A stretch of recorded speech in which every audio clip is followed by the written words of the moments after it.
Even though the wheels of justice spin slowly, when they finally catch up, they give an unbeatable sense of closure and justice. In the year 2022, people all over the world saw an amazing show of perseverance and determination when many old mysteries were solved and justice was done in a group of cold cases that had stumped officials for decades. From horrible murders to heartbreaking disappearances, these cases were never solved, leaving families and towns with a lot of questions. But thanks to improvements in technology, renewed efforts by law enforcement agencies, and the persistence of those who were determined to find the truth, these once-forgotten stories have an amazing ending. Hi and welcome back to our channel.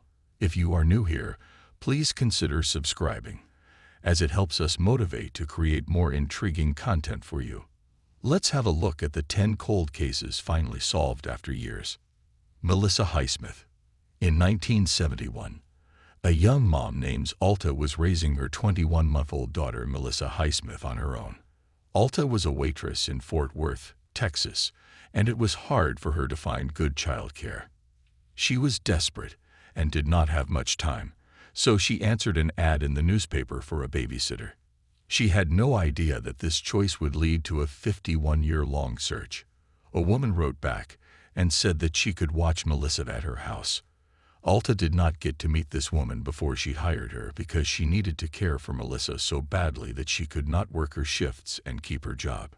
She left Melissa with her friend on August 23, 1971, when she went to work. She had made plans for the babysitter to pick up Melissa.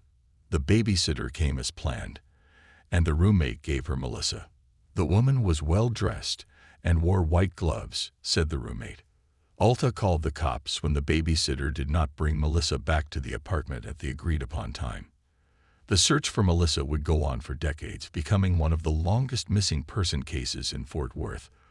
Alta would not only be sad about her daughter going missing, but she would also have to deal with the idea that she did something to her daughter and made up the story about the maid to cover it up. She and Melissa's father, Jeffrey Highsmith, got back together after they worked together to look for their daughter and had 4 more children. Alta and Jeffrey never gave up hope that they would find Melissa. They dropped everything and traveled all over the country to follow up on possible leads as they came up over the years. They found a few people who they thought might have been Melissa, but DNA tests showed that they weren't. On November 6, Melissa's birthday, her family always held vigils for her. Later that day, they got the tip that would finally lead them to Melissa after more than 51 years. Jeffrey, Melissa's dad, got a message from the business DNA website, 23andMe. The message said that Jeffrey had matched with someone else whose DNA was also on the site. Based on how much DNA Jeffrey and this person shared, it looked like she was his niece, but it was not anyone he knew. The family then turned to a hobbyist genealogist who used Ancestry.com and public records to find and get in touch with the granddaughter's adopted father, whom they had never known about before. He knew his daughter's biological father's name and her biological mother's first name. This leads the genealogist to a marriage certificate and the woman's real mother's full name. The Highsmiths found her on Facebook and told her they thought they were her family. Melanie Walden, who is 53 years old, was the person they talked to. Melanie did not believe at first that she was Melissa when she read the Facebook message. She thought the message might be part of a scam, but when she heard that Melissa had a scar on her back, she became more open to the idea because she had one in the same place. Melanie went up to the woman she thought was her mother and asked her if she was really her mother. The woman said that she had bought Melanie for $500 in 1972 and that at some point she had learned that Melanie was the kidnapped baby Melissa. Later, DNA tests proved that Melanie was really Melissa Highsmith, and at the end of November 2022, she was reunited with her family. Melissa had a hard time when she was Melanie. She thought that the woman who raised her was her real mother, but that her real mother had regretted giving birth to her. She had a bad life and ran away from home when she was a teenager. She had several marriages that did not work out, and she was arrested more than once. By the time she was 19, she had 3 children, all of whom were taken away from her and given to other families. Melanie's life had changed a lot by the time her family found her. She became very religious, which led to her cleaning her church to make money. She added to that work by also starting to clean homes. In April 2022, she remarried a man named John Brown, whom she calls her soulmate.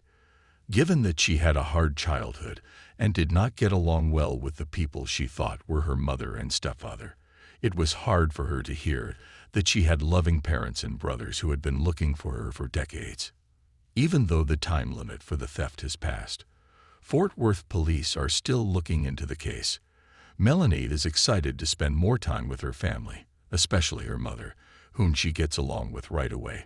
She plans to use her birth name, Melissa, and wants to have a new wedding ritual with her husband so that her father can walk her down the aisle. Lillian de Chloe. Lillian de Chloe spent most of her life helping other people. She was a teacher and a nurse, and she took care of most of her family members at some point. But by 1994, when she was 89, she needed help herself. She was starting to have health problems, such as forgetting things. Her daughter June would visit Lillian in Pompano Beach, Florida, to help take care of her. On April 29, 1994, June came for one of these visits, but it was not a normal one. She went to Lillian's house and called for her aunt, but no one answered. June thought her aunt was taking a daytime nap, so she looked in the bedroom where she usually slept, but she was not there. Instead, she found Lillian's body at the end of a tunnel on the floor. Lillian had been raped and choked before she died. Other wounds showed that she had fought hard against whoever killed her. She was covered in cuts and bruises all over her body, and her ribs, wrist, and nose were broken. The house had been destroyed, which led the police to think that the murder had happened during a break-in. It looked like the killer got into the house through a window. There were no witnesses or clues that pointed to a possible suspect at the time, and years went by without an arrest. June was very upset when she found her aunt's dead body. The sight of Lillian's limp body on the floor would haunt her for years. She had to stop working for a year and get help taking care of her kids while she figured out how to deal with what she had seen. In 2019, the Broward County Sheriff's Office's Cold Case Homicide Unit restarted the investigation.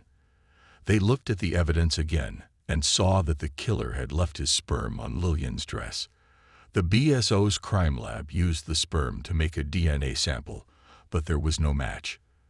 Then, the investigators worked with the Florida Department of Law Enforcement to search their records for family connections.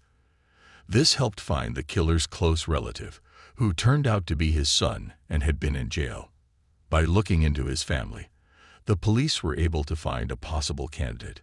The possible suspect died in 2010 when he was 56 years old. In August 2019, his bones were dug up so that a sample of his bone marrow could be taken. The person's DNA would not match the DNA from the crime scene until December 13, 2022. On that day, the Broward County Sheriff's Office said that Johnny Mac Brown was the person who killed Lillian. Brown had been in the Marines and fought in the Vietnam War. He had problems with post-traumatic stress disorder and using drugs. He was sometimes homeless as an adult, but at the time of Lillian's death, he was living just a few houses away. The sheriff's office thinks that he may have broken into her house just to rob it and get money for drugs.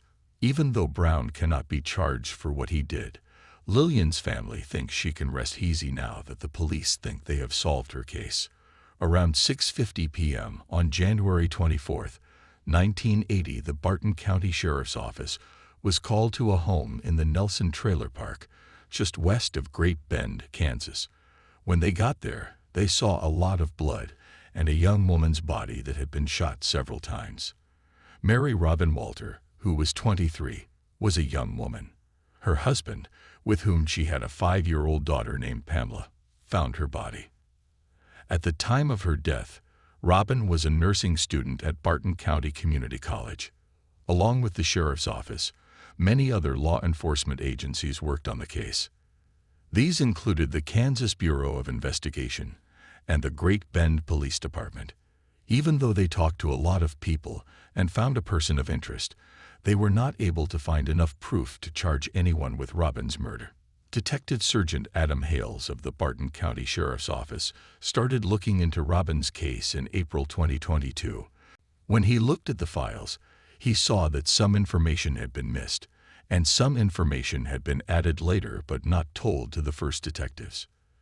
2 more officers joined him to look into the case more. In October 2022, their research turned up new information about the case, which led them to send Robin's case to Barton County Attorney Levi Morris for review.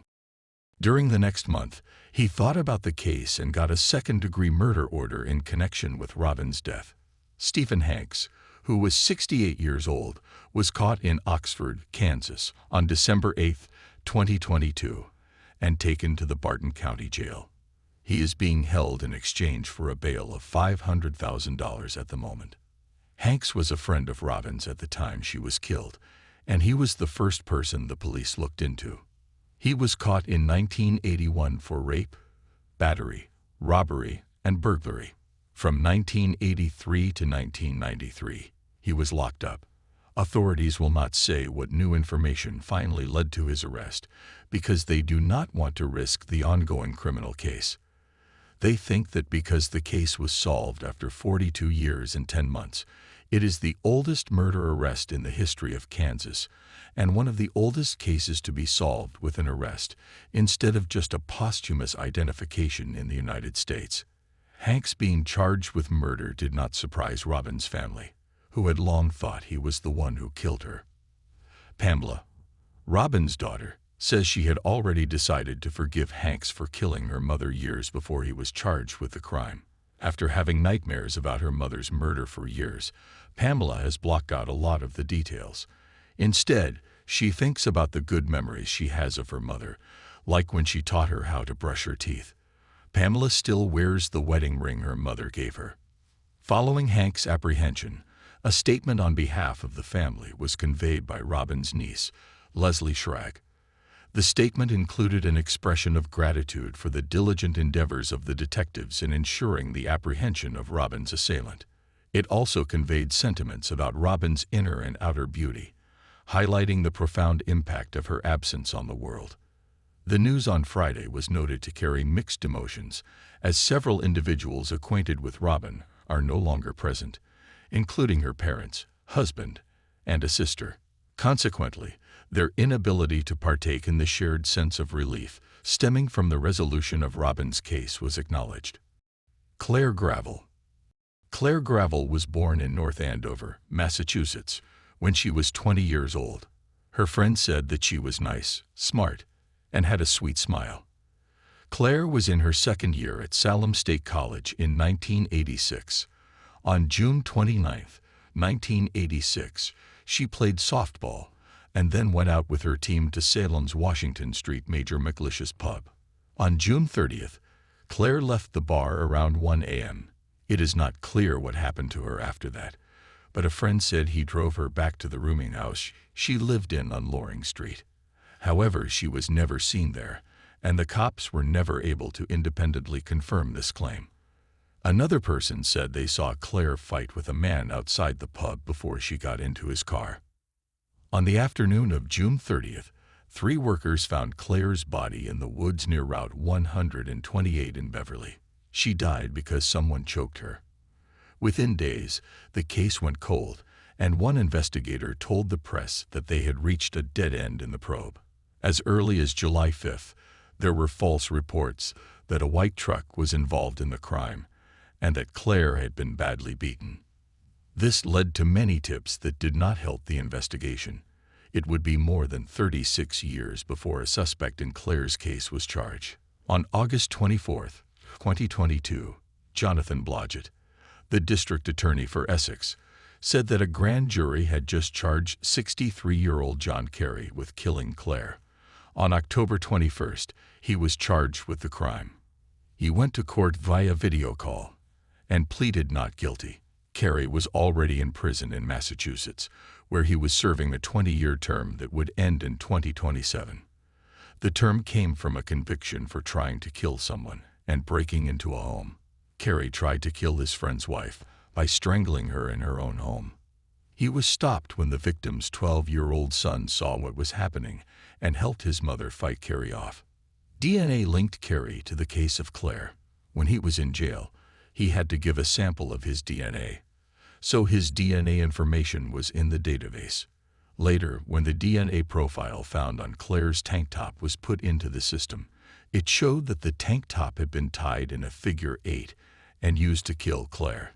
Claire's father, uncles, and sister-in-law were all in court for Carey's arraignment. After the court case was over, Bob Gravel told the media that he always thought about Claire and that he was going to the graveyard to tell her what had happened in court. Bishell Sr. Richard Bishell Sr., who was 43, had served in the Marines during the Korean War. In 1977, he worked as a mechanic in Alameda, California, where he lived. He was married, and they had 3 boys. He was a kind person who would help anyone he could, whether they were his friends or not. On March 16, 1977, someone broke into and tried to steal from the Bishell home early in the morning. Richard and his 17-year-old son, Richard Jr., chased the thief out of the house and into the street. The younger Richard fell behind as they ran, and when he caught up to his father, he was on the ground and the thief had left. He was taken to the hospital, but his injuries killed him there. It would take 45 years to find out who killed Richard. On March 22, 2022, the Alameda Police Department gave a press conference to say that Richard Curley Bernard was the person who killed him based on DNA evidence and other clues. In California in the 1970s, Bernard was convicted of 2 robberies and 2 rapes. He had been a criminal his whole life. He could not be charged with murder, though, because he was shot and killed in Texas in 1989 while committing another crime. Despite the demise of the suspect, the victim's family is now aware of the perpetrator's identity, and it has come to light that law enforcement remained unwavering in their pursuit. Alameda County Deputy District Attorney Mark Melton stated during a press briefing that Bernard had been an early person of interest in the case, although insufficient evidence hindered his prosecution for Richard's murder at the time. However, a blood-stained jacket was seized from Bernard's residence, even though DNA testing was not feasible until 2021 when the Alameda Police Department established a specialized cold case unit. Subsequently, the jacket was submitted for forensic analysis at the Serological Forensic Laboratory in Richmond, which ultimately confirmed the blood belonged to Richard Michel Sr., conclusively identifying Bernard as the perpetrator. Richard Michel Jr. was present at the press event where his father's killer was disclosed. He had initiated the reopening of the case 23 years prior to its eventual resolution. He expressed gratitude towards the Alameda Police Department and the cold case unit for their persistent efforts, acknowledging his disbelief that this outcome had become a reality after years of hope. Lucille Holtgren. Lucille Holtgren, aged 79, had been a resident of the Galt, California area for a quarter century, previously residing in Ohio. The majority of these years were spent alongside her husband Frank, until his passing due to Alzheimer's disease in the months leading up to May 1986. She was a devoted mother to 2 adult sons and was known for her kind and nurturing nature, often caring for children in her neighborhood. She warmly welcomed children into her home, treating them to cookies and lemonade during summer days. With a firm religious faith, she actively participated in her church community.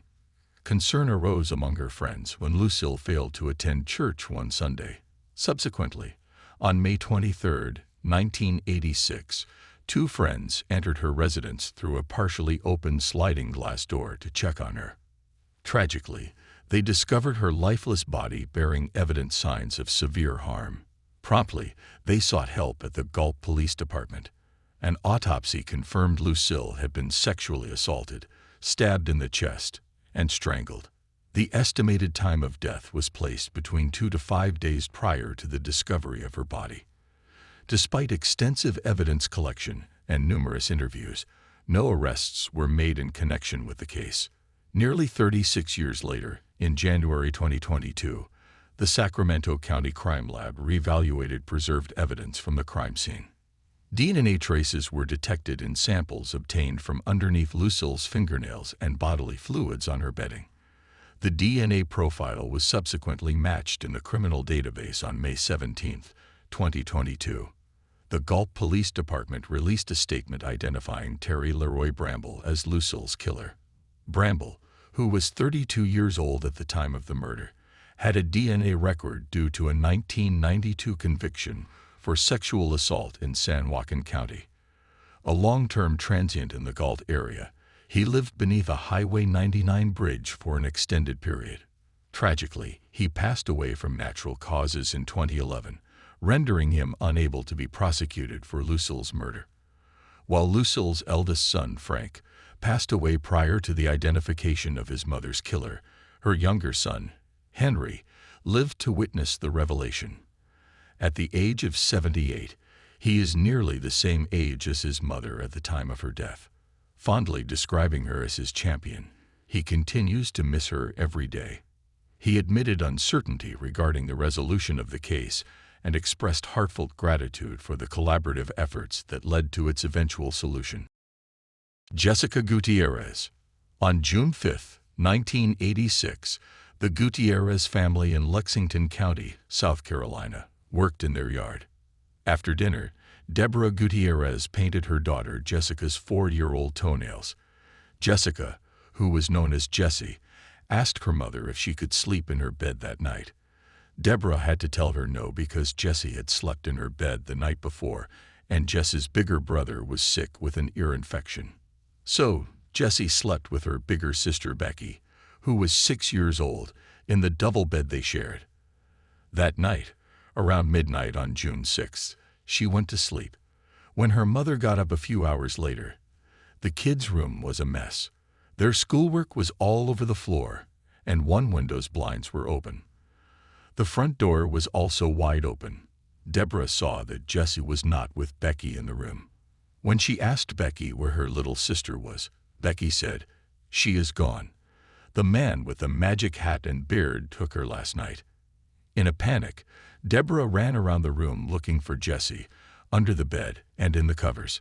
She searched every room and closet in the house before going outside to find her daughter. She kept calling out for Jess the whole time. When she got back inside, she asked Becky why she had not screamed when the man in the magic hat took Jessie away. The little girl did not know what to say. When the police heard that the little girl was lost, they started looking for her right away. Suspects were found, but they could not be tied to the kidnapping of Jessie. Deborah was sure that he had something to do with Jessie going missing, but there was no evidence to back that theory. The police also looked into Jess's father, but he was living in California at the time and was able to show where he was. At the scene of the crime, the police found a fingerprint on the window that they thought the thief used to get into the house. It was sent to the FBI, but no database at the time had a match for the DNA. Several weeks after Jessie went missing, a new possible suspect came to light. A family friend who lived in the area stole a van, drove it to North Carolina, and raped a woman there. He was then charged with this act and found guilty. He got 10 years in jail as a punishment. During his time in jail, his cellmate said that he had admitted to taking a little girl hostage and killing her in Lexington County, South Carolina, while wearing a cowboy hat. He reportedly said that he put the little girl's body in a landfill. The cellmate told the police about these claims, and they checked to see if Jessie could have been the little girl the inmate had been talking about. They looked for weeks in a dump near Jess's house, but they did not find anything. The prisoner was questioned, and he or she offered to talk in return for not being punished, but the authorities would not agree to that. Investigators looked at the information against him and decided it was not enough to bring charges against him. 2 weeks after Jessie went missing, an investigator told his mother that based on the facts it was almost certain that Jessie was dead. Over time, Deborah realized that her daughter probably was not living anymore. She could never give up hope completely as long as her future was still unknown. Even though she did not know if Jessie was still alive or dead, she knew she would not stop trying to find out. She said that she wouldn't cease her efforts until she located her lost baby, who she believed was somewhere in the darkness. Jess's case was looked at in 2008 and 2015 when it was sent to the South Carolina Attorney General's office. On the 35th anniversary of Jess's kidnapping, which was in 2021, a new picture of her was shown to the world. In September of that year, the Lexington County Sheriff asked the FBI to send a team to work on the case with the South Carolina Law Enforcement Division. The effort to try again paid off. Not long before 8 a.m., Thomas Eric McDowell, 61, was arrested at his home in Wake Forest, North Carolina, on January 6, 2022. In the case of Jesse, he is being charged with murder, kidnapping, and first-degree robbery. A district judge in North Carolina decided that he would be kept in jail without bail until he could be sent to South Carolina. The same thing has happened in South Carolina. Now that he has been sent back to that state, he has only been in court there once for a short time. McDowell is being charged with killing Jesse, but her body has not been found. Since McDowell is still in court, the police have not said much about what led to his arrest. According to the arrest warrant, McDowell was charged because his fingerprint matched the one that was found on Jess's window. A witness picked him out of a picture lineup, and he admitted to the crime to other people. From the evidence and the warrant, it is not clear when the fingerprint was matched to McDowell, who made the match, or when the match was made. Former Lexington County Sheriff James "Jimmy" Metz told the state newspaper in Columbia that McDowell is the inmate who is said to have admitted to killing Jess, but who had not been named before. McDowell is a registered sex offender because of a crime he committed in North Carolina in March 1987. After his uncle married one of Deborah Gutierrez's cousins, he also got to know the rest of her family. Investigators looked into all of McDowell's excuses after his cellmate told them about his statement, and none of them were true.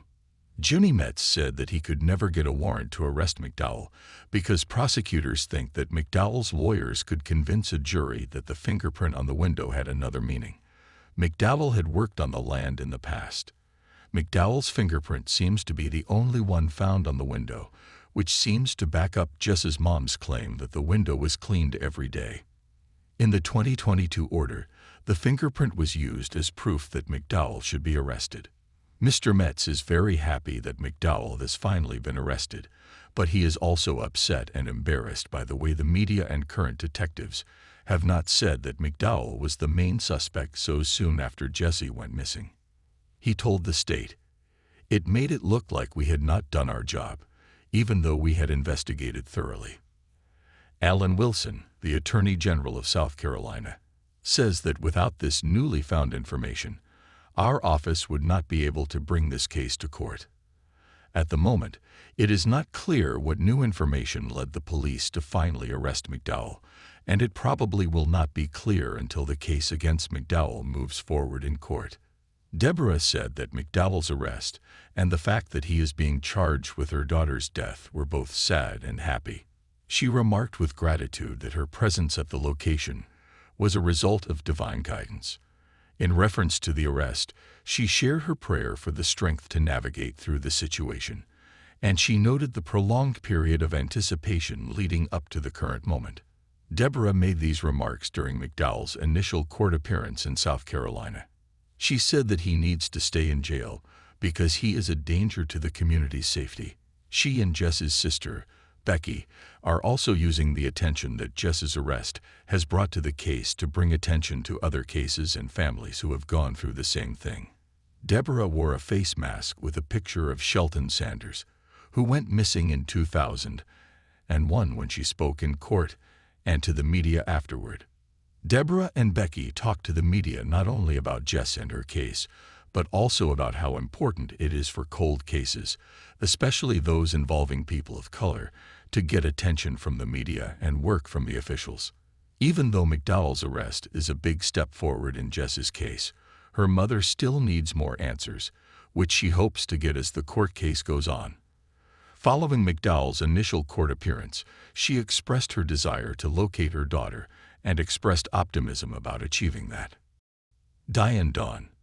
Diane Dawn had a rebellious nature from the beginning. She spent a year away from her family while she was a student on an exchange in Austria, even though she grew up in New Jersey.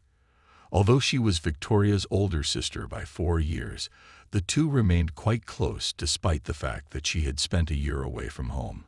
Due to the fact that Diane finished her senior year of high school a year later than expected, Victoria and Diane's high school careers ran concurrently for 1 year. During that school year, Diane assisted Victoria in learning things such as music and foreign languages. Nevertheless, she also assisted Victoria in skipping school so that the two of them could go skiing together. She had a wealth of experience as a musician and was particularly adept at playing the violin. Diane finally followed her sister's lead and relocated to California in 1988, reuniting her with her sister after a separation of several years caused by Victoria's migration to California. Mark, who was 2 years old at the time, and his mother Diane, who was 29 years old at the time, lived in an apartment building on Graves Avenue in Santee, California. Diane and Victoria did everything they could to spend as much time as they could together with their children after the birth of Christine, Victoria's daughter, who was only a few months younger than Diane. Diane was the first woman to ever hold the position of radio repair technician for the San Diego Transit Corporation, where she worked as an employee. On the morning of May 2, 1988, Diane was not in attendance at her place of employment. Because of this, a coworker of Diane's drove over to her place of residence to make sure she was okay. Upon entering the apartment, they discovered Diane's lifeless body in the apartment's second room. It would eventually be determined that she had also been bludgeoned after it had been discovered that she had been stabbed in the chest. She was naked, but a physical check of her body did not reveal any indications that she had been the victim of sexual assault. Thankfully, Diane's little kid was spotted strolling about in another part of the apartment complex, and he was in no danger at all. The San Diego County Sheriff's Department was unable to find any evidence of a break-in or a reason why someone would want to kill Diane. Additionally, they were unable to uncover a motive for anyone to wish to kill Diane. A friend of the family chose to adopt Diane's son Mark, and she grew up with her 2 elder brothers. He maintained a strong bond with his biological mother's family and continued to spend time with his aunt, cousins, and grandparents on a regular basis. Mark experienced feelings of isolation as he was growing up, despite the fact that he had a supportive adoptive family and a healthy relationship with his original family. He was aware that he had lost his mother when he was little. Diane's family started to become increasingly pessimistic as the years went by without a resolution to her case. Victoria would later recall with a tinge of sadness that she had held the perception that no meaningful outcome would ever emerge from the situation. She shared, "I had thought that I would pass away without ever acquiring knowledge," revealing the enduring worry she had carried within her. The investigation into Diane's disappearance was not put on the back burner, and as new tools came into their possession, the team did their best to solve the case using those tools. The smears that were taken from under Diane's fingernails were saved, and in the late year 2000, they were analyzed in an effort to construct a DNA profile of the person who murdered Diane. After developing a profile and submitting it to a national criminal database, there was no indication of a match. In addition, a hair follicle was discovered in Diane's palm, and cutting-edge equipment was utilized in order to analyze it. When a DNA profile was finally created in the summer of 2010, however, there was still no match to it in any of the databases that were searched. After that, the authorities investigated the use of genetic genealogy as a potential method for finally solving the case. The San Diego County Sheriff's Department began using genealogy databases in May of the year 2020. These databases provide people with the option of making their DNA profiles available for comparison to law enforcement officials. Because the database did not contain information about the perpetrator's close relatives, the process of identifying him required a great deal of manual labor on the part of the investigators, who constructed family trees using information about the perpetrator's more distant relatives. Investigators reached out to a large number of people whom they suspected to be distantly connected to the killer in order to inquire about their family histories. As a result, they were able to construct 9 family trees that included almost 1,300 persons related to the offender by marriage or blood ties. The exhaustive investigation eventually led to the identification of a possible suspect, but unfortunately, he had already died since the homicide. His children gave their permission to collect DNA samples from them. The analysis of these samples proved beyond a reasonable doubt that their father was the person whose DNA was discovered in Diane's hand and under her fingernails. On March 16, 2022, the authorities revealed the name of the person they believed to be responsible for the crime: Warren Robertson. In 1988, Robertson and his wife, in addition to several other relatives, had lived in the same apartment complex as Diane. This had been the case for the entire year. It has not been possible for the authorities to establish whether or not he and Diane knew each other before to the murder. Both of them were fans of racing, and they frequently went to see local stock car competitions at the El Cajun Speedway. Before his DNA was compared to the DNA found at the scene of the crime, Robertson was never considered a suspect in the investigation. He was not mentioned in any records from the initial investigation, and it does not appear that he was questioned during the initial canvassing of the apartment complex in 1988. This was made possible via genetic genealogy. Arkansas was Robertson's home state growing up. At the time of Diane's murder, he was working as a tow truck driver. He did have a criminal record, but it was just for misdemeanor offenses involving property and not for any other types of violent crimes. In the immediate aftermath of Diane's murder, Robertson and his family left the apartment complex and relocated to Lakeside, California. After that, they relocated once more the next year, this time to the state of Indiana. In 1999, Robertson was 39 years old when he perished in a house fire at that location. At the press conference where it was announced that Robertson had been identified, Diane's sister reminisced about her cherished sibling and expressed gratitude to the personnel of law enforcement who had never given up on the investigation. She stated that, with the exception of the days on which her children were born, the day on which she found out that a suspect had finally been identified was the best day of her life.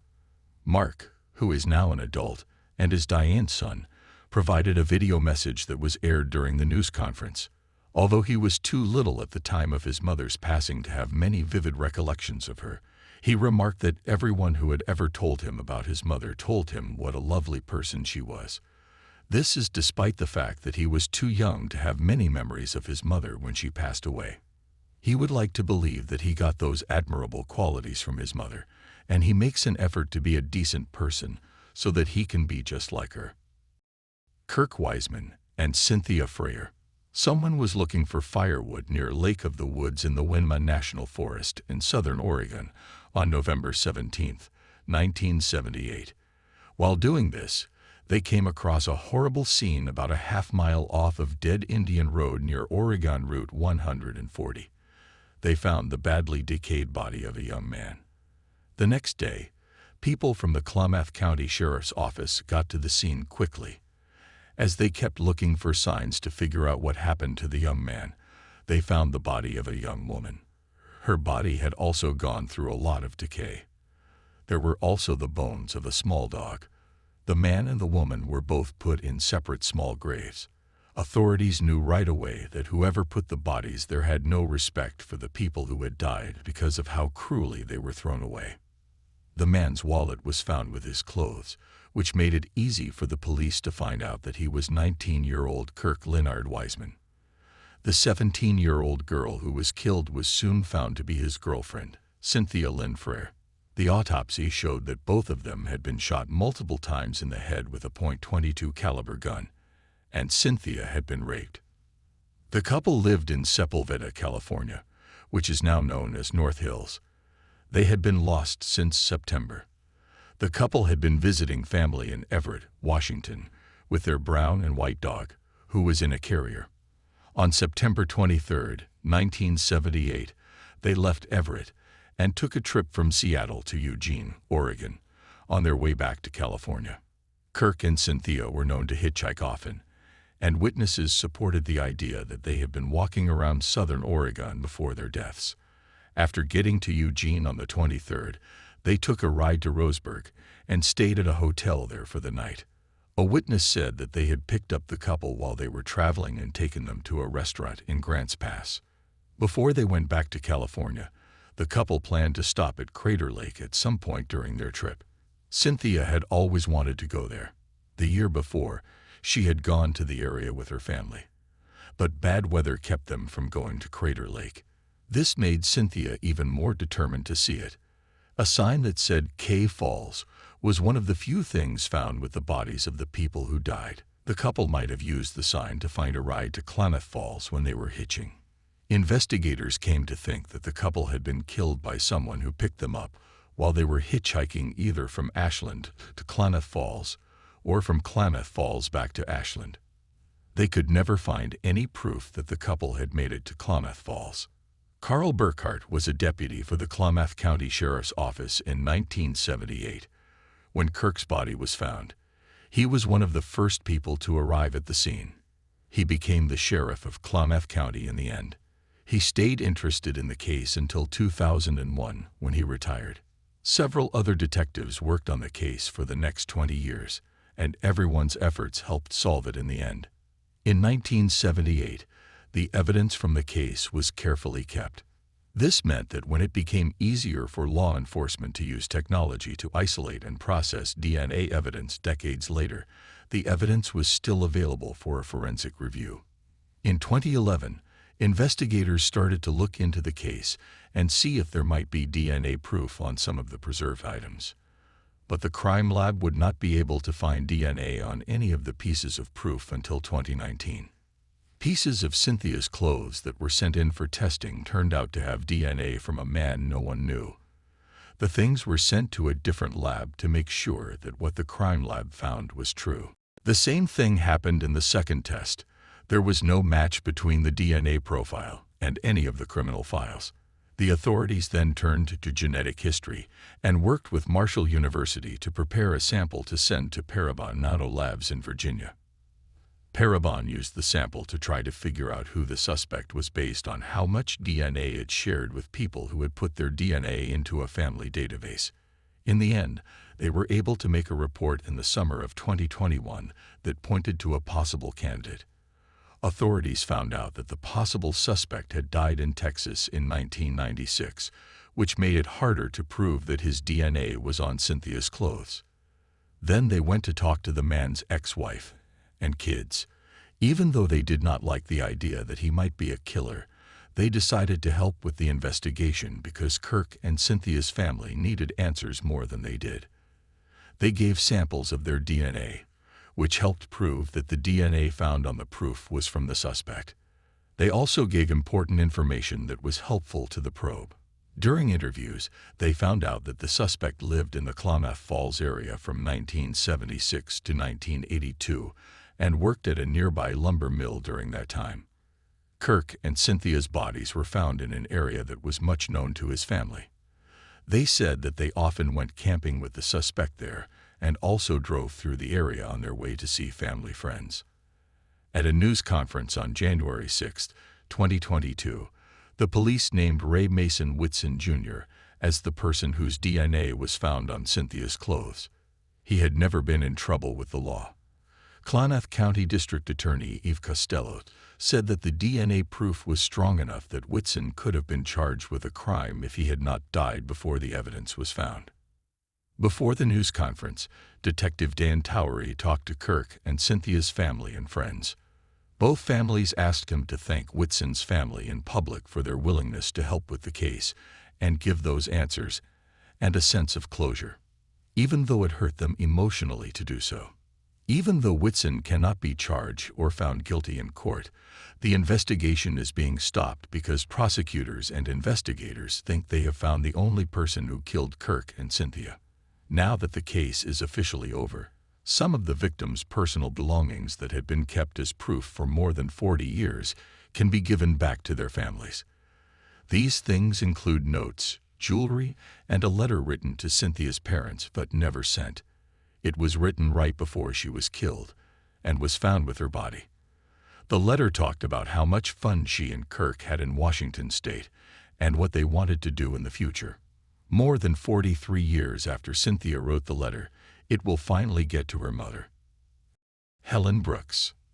Helen Brooks, who was 63 years old in 1985, lived with her small dog in a two-bedroom apartment at the Apple Valley Garden Apartments in Apple Valley, California. She had split up with her husband Bill a few years before and had two grown-up children. Helen had been working in the food services department at San Bernardino Valley College for 20 years. She was a hard worker who did her job well. In 1985, she had two jobs. One was as a bookkeeper at the bowling alley across the street from her apartment complex, and the other was as a saleswoman at Lolo's, a clothing store inside the nearby Apple Valley Inn. The inn's boss said that Helen looked more like she was 40 than 63. This was not just because Helen was always busy and swam every night in the pool at her apartment building. Helen looked very classy and mature, which helped her at her job at Lolo's. She was a model in the boutique's yearly fashion show of every year. Her friends and coworkers both said that she was easy to get along with. She was polite and never got mad or yelled at anyone. She had a quiet life and used her free time to work out and sew. Helen was going to open Lolo's on Friday, July 5, 1985. She did not show up to work, which was very strange. Dolores, her boss, was also worried because she had tried to call Helen all day the day before, but never got a response or a return call. She tried calling a friend of Helen's, and when that did not work, she told the sheriff's office. When the police got to Helen's apartment, the front door was wide open. Inside, they found the body of Helen. No one who knew Helen could come up with a reason why someone might want to kill her. Also, Helen was very careful, especially because she lived by herself. She always locked her door, even if she was just going outside for a second to talk to a friend. She also told her friends often how important it was for them to lock their doors.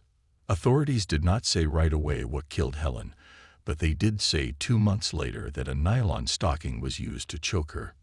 DNA proof was found on Helen's body, but no one has said what exactly that evidence was. In the years that followed, many interviews and polygraph tests were done in connection with Helen's case, but the person who killed her was never found. In 2009, cold case officers looked into the case again and sent some evidence to a forensic lab to see if DNA was on it. The work paid off, and a DNA profile of a man was found. TIMECODES, the combined DNA index system, was used to look for a match, but none was found. In 2021, the San Bernardino County Sheriff's Department's homicide detail and the FBI's Riverside office worked together to look into the case again. They asked for more analysis of the DNA data, which they said would come from more research and improvements in DNA technology. They found the person whose DNA was at the scene of Helen's crime. On January 24, 2022, almost 37 years after Helen's death, it was said that Robert Eugene Wortman was a suspect in her death. Wortman, on the other hand, could not be charged because he died in jail in 1995. At the time of his death, he was in prison for a rape he did in 1990 and was serving a 22-year term. At a bar in Apple Valley on Halloween of that year, he met a woman who was 49 years old. He took her to the dump on Yokolomo Road and made her take off her clothes there. He then raped her and made her do oral copulation against her will. In 1991, he got a sentence for this act. Wortman was also found guilty of rape in Sonoma County in 1978, and he was found guilty of false arrest in San Bernardino County in August 1985, which was just 1 month after Helen was killed. He was caught in Victorville, California, on suspicion of trying to rape a woman. Early on in the investigation into Helen's death, he was questioned about the murder. He had met her a few days before she died. He said he would never been to her place or had anything to do with her death. At the time, The police had their doubts about him, but they did not have the technology that would later link him to the crime. The end of Helen's case did not lead to a conviction, but it did solve a mystery that had been going on for decades. Joy Hibbs. On April 19, 1991, Friday was the start of a slightly longer weekend for David Hibbs, who was 12 at the time. It was an early dismissal day at his school, so he got off the bus and got home around 1:05 p.m. to the 1200 block of Spencer Drive in the Croydon area of Bristol Township, Pennsylvania.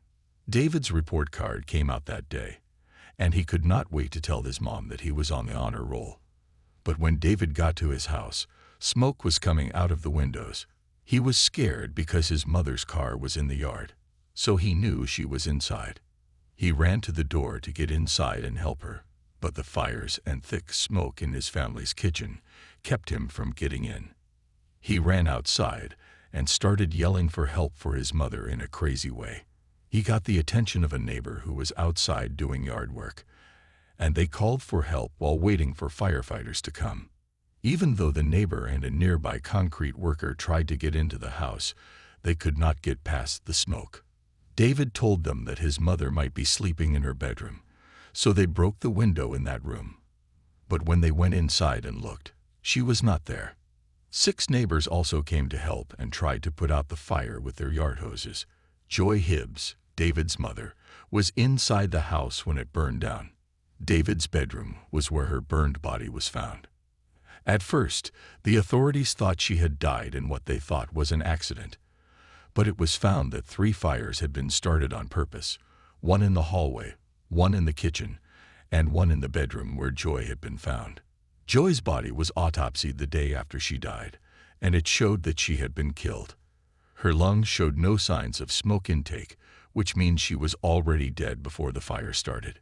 She had been stabbed 5 times in the chest and neck, beaten so hard that her ribs were broken, and choked, probably with the computer cord that was found wrapped around her body.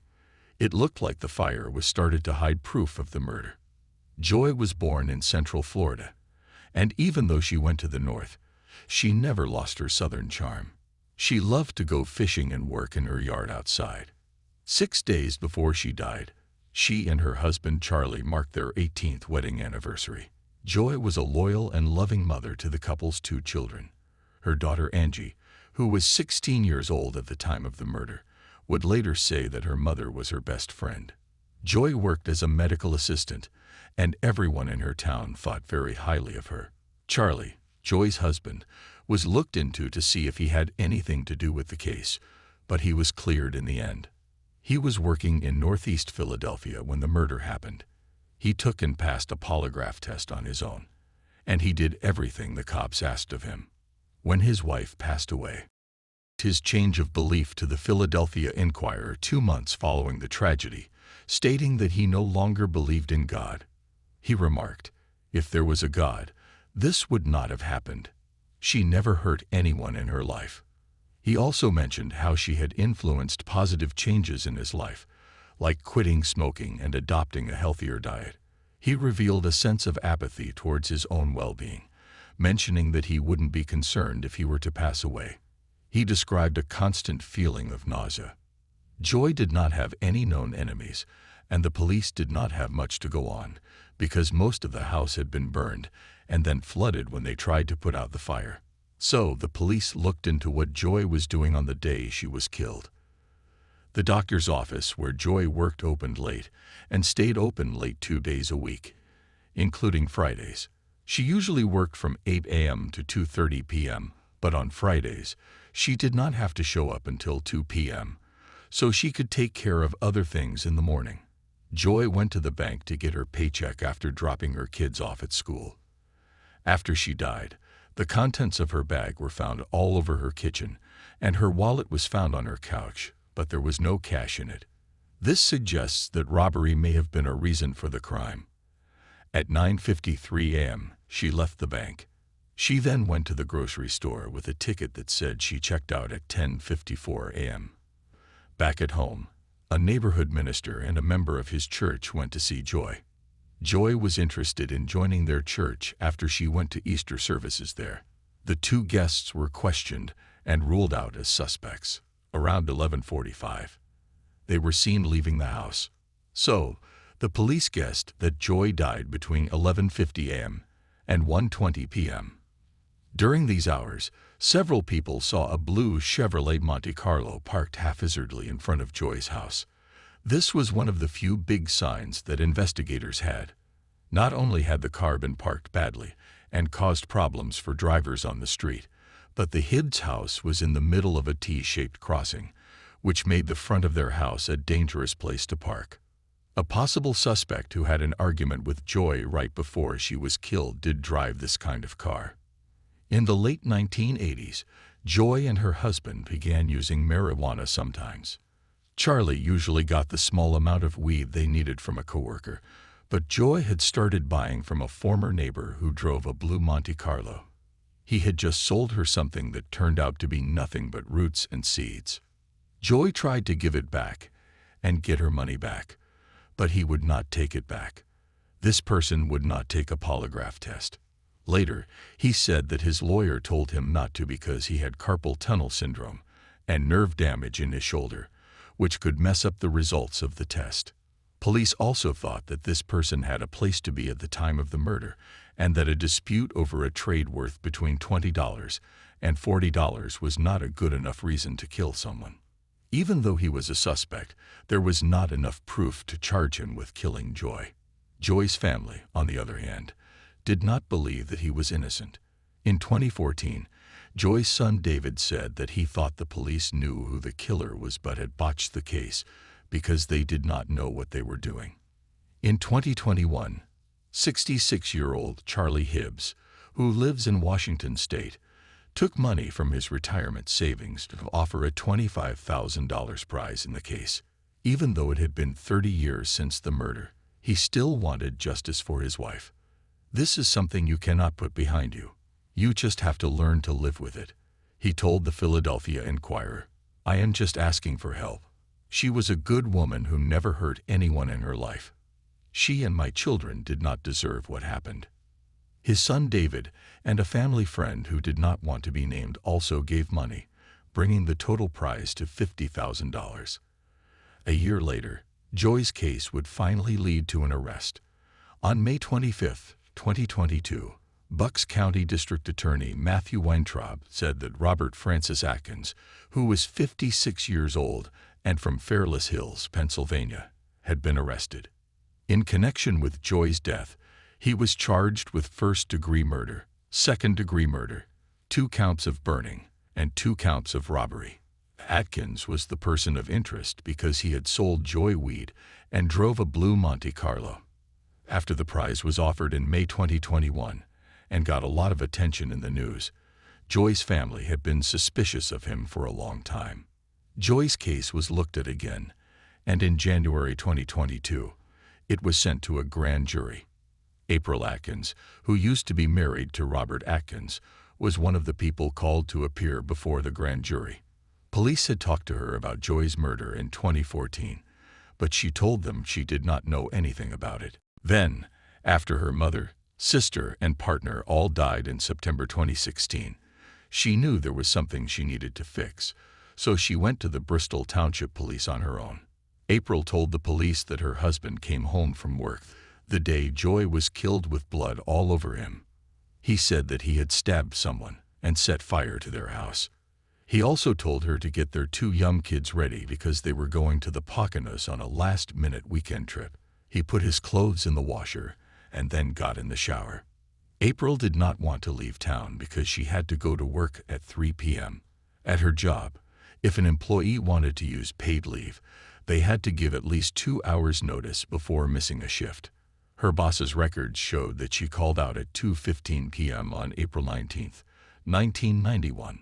The Atkins family, who lived 2 doors down from the Hibbs family, had already lost their house to sale and lived from paycheck to paycheck, so losing a day's pay was a big problem. But Atkins told them they had to go. They quickly got their things together and got on the road to a motel in the Poconos. April says that her husband drove very quickly and angrily the whole way. When she woke up at the hotel that night, her husband was not there. He got new shoes the next day. He had April dress the kids for a walk while they were staying at the hotel. They went to an area behind the motel. When they started, her husband had a bag with him. After a while, he went away and came back without the bag. From late Friday afternoon until Sunday, the family stayed at the hotel. Police went to the motel and confirmed that the family was there. They also agreed with Atkins' story, which said that the family arrived in the early afternoon. This made it look like Atkins had an alibi for the time Joy was killed, but he didn't. The family did not actually check in until 4:53 p.m., according to the motel's records. Atkins also mentioned that the journey had been arranged for weeks, and his former spouse's sudden call to work, stating she wouldn't be present that day, appears to oppose this plan. April said she had not told anyone because she was afraid for her life. Since she was a child, Robert Atkins had hurt her in both physical and sexual ways. He took drugs like methamphetamines and steroids, which made him more aggressive. But because he used drugs, he also became a police snitch on criminals. Several cops got along well with him. April had called the police after some cases of domestic violence during their marriage, but she thought that her husband's relationship with the responding department kept them from taking action against him. Even though she and Robert were no longer together when investigators visited her in 2014, she was still scared of him and had to talk to him often because their youngest child, Gabriel, was still a minor. Gabriel also lived with him at the time, which could have put him in danger. In December 2021, April helped the cops by making a recorded phone call to her ex-husband. The grand jury heard parts of this phone call. She made up a story that the police had come to her house to ask her about the murder of Joy, and that while she was on the phone with him, they were talking to her roommate, to whom April had admitted that her ex-husband had been involved in the murder. He told her in different ways to stop talking to the cops, and that the phone was probably being tapped. He also said that he had told their son Gabriel everything. Gabriel also told the grand jury what he knew. Gabriel was very upset about the fact that his father might have been involved in a murder, and that law enforcement was now paying a lot of attention to his family. He said through tears on the stand that when he and his father talked about the case, his dad said, "I might have done it," and stuff happened. David also spoke to the grand jury. He said that his mother told him that she had a fight with Atkins about weed a few weeks before she was killed. He said that Atkins told his mother, "I will blow up your house and kill you." The grand jury decided that Atkins should be charged after hearing evidence for several months. Atkins was charged with a crime on May 19, 2022. At his hearing on May 25, he was told he could not post bail, so he was sent to the Bucks County Correctional Facility. On June 8, there was a formal hearing in the case. Even though Joy's family knew who the man was who was caught for her murder, they were glad he was finally charged. After Atkins was arrested, they put out a statement about Joy and thanked the DA's office and the cops for their work, which led to him being charged with murder. The statement also said, "The immense grief and suffering our family has gone through over the last 30 years will never go away. For 31 years, our family has been haunted by this tragic loss, knowing for sure that Robert Atkins did it. Our family has waited 31 years for justice to be done." Share your thoughts about these cases in the comments section below. Don't forget to like this video and subscribe to our channel. Thanks for watching.